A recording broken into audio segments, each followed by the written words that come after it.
I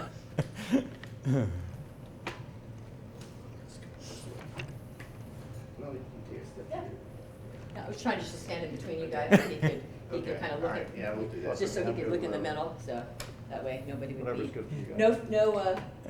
everyone could be happy. Okay. Are we good? Yeah, thank Are we you. good? Yeah. Okay, obviously, first and last name spelled. Sure. Scott Trebatuski, Trebatowski. Okay, first of all, we were just talking about this. I cannot even imagine how many times you have had a phone call inquiring about these little nuggets and when they would be available for adoption. Just kind of tell us, to begin with, how much interest has this really got from the public? Literally from the first day we announced that we seized the dogs, we were getting hundreds of phone calls. Then it kind of tailed off a little bit because we had to wait for the courts. I suspect the same amount of calls are going to be coming in now until we get this event up and running. Yeah, well, that's a good thing. I mean, it's a lot of phone calls to answer, but it's ultimately a good thing because, you know, hopefully the majority of these people have good intentions and they want to provide forever homes for these little guys and gals, which is what your whole business is all about.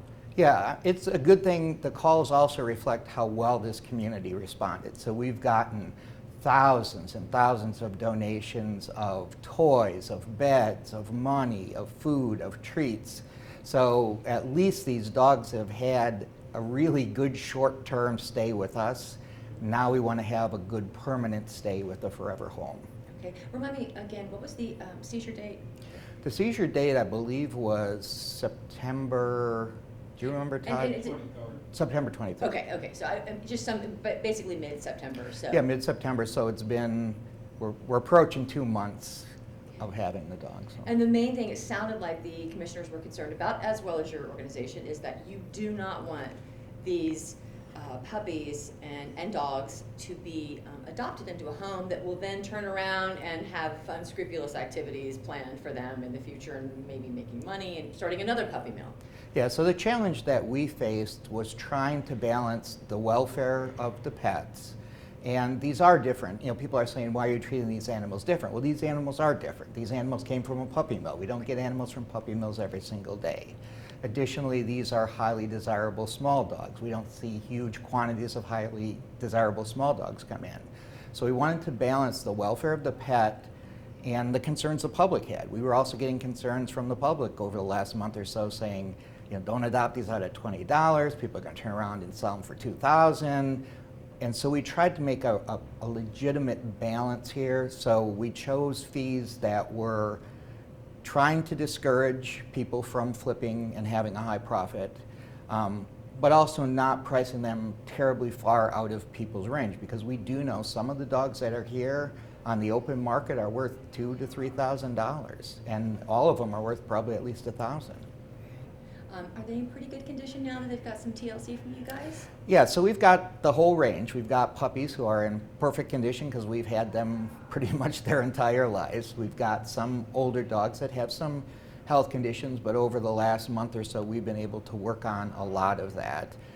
We've actually started potty training the dogs because they grew up in a situation where they didn't have an opportunity to go anywhere other than where they lived. And so we've started teaching them that. So all in all, these dogs will make really good homes. People will love them. They are very affectionate, which surprised us because typically a puppy mill dog does not interact with people because they don't know what people are.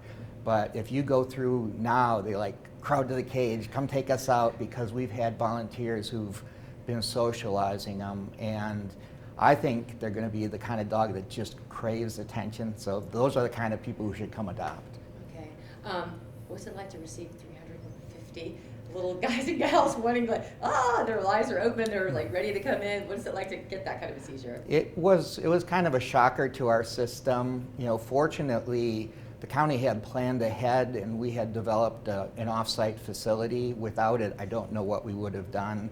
But also without hundreds of volunteers helping us, I also don't know how we would have done it, because we've had volunteers cleaning, feeding, grooming, socializing, teaching what a toy is, teaching what a bathroom is.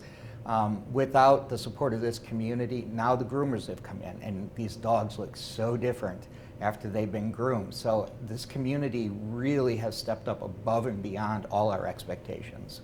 Okay, and the prosecution of that puppy mill, I mean, or the people who are running it, where does that stand? And if you don't know, not a problem, I'm just asking just in Yeah, case so anyone- where we're at is we had a meeting to bring our charges, or our proposed charges, to the state attorney. So over the course of probably the next couple of weeks, we'll be discussing that with them. We are bringing both civil and criminal charges against more than one party.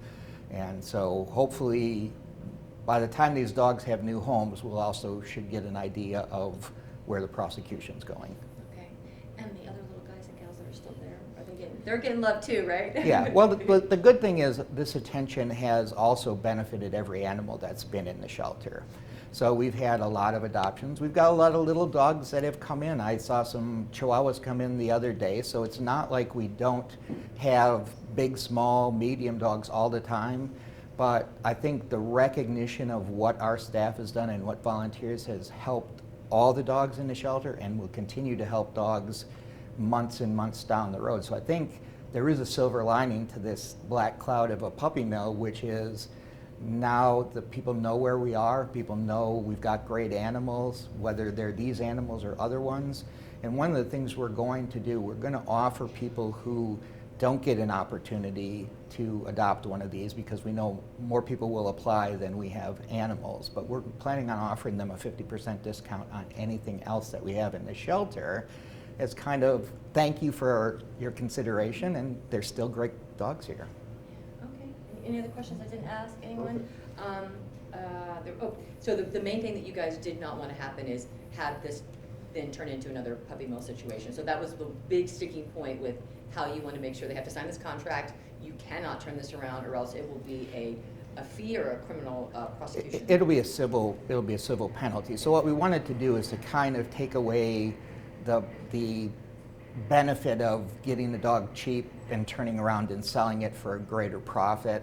So we raised the fee initially to kind of weed out some of the people that would be all they're interested in. And then what we did is say, for a period of 3 years, if you still decide to do it and you don't come back through us, and we can arrange, if you want to give it to a friend or something, we can arrange that. We just want to know where it's going, and that you're not making $1,000 on it. But if you violate those terms, we're going to charge you another $500, which will then cut even deeper into any profit that they might realize. Okay, wonderful. Thank you so much.